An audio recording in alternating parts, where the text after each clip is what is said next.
बोल. माझ्या घरातून नेलेलं आहे सीसीटीव्ही फुटेज आहे. हे घे, माझ्या घरातून येऊन सोनं घेऊन गेलं, मी कोणाला वाटलं नाही, तुमच्याकडे पावती पण नाहीये. ऐकून घे. आणि मी कोणाला वाटायला गेलो नाही, मी कोणाच्या घरी दिलेलं नाहीये. तू उमेदवार होता ना, तू आमच्या उमेदवार होता ना आमच्या गल्लीमध्ये उभा, मग तू तुझ्या चुकीने पाडलं का आमच्या मताने पाडलं? माझ्या घरचे 15 रुपये मिळाले. ठीक आहे, तुम्हाला नाही जायचं ना, नका देऊ, मी कारवाई करतो.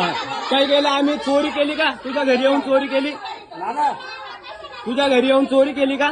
तू जातीवाद करू राहिला का आमच्या संघ गल्लीत येऊन? सीसीटीव्ही फुटेज माझ्याकडे. तू आदिवासीवरून शिव्या देऊ राहिला का आम्हाला? शिव्या देतो. जातीवाद करू राहिला ना आमच्या सोबत? नका देऊ. अरे हे सगळं नाही नाही, जातीवाद करू राहिला का? इकडे पळू नको. कळत नाही, कळत नाही. बोल. जातीवाद केला तुम्ही आमच्या गल्लीत येऊन, आमच्या जातीला शिव्या देऊ राहिला. नाही जायचं ना, तुम्हाला नाही जायचं, नका देऊ. अबा एवढी गल्ली, अबा एवढी गल्ली सबूत आहे, हा जातीवाद करू राहिला आमच्या गल्लीत येऊन, जातीवरून शिव्या देऊ राहिला. राहू दे वकील, इकडे इकडे इकडे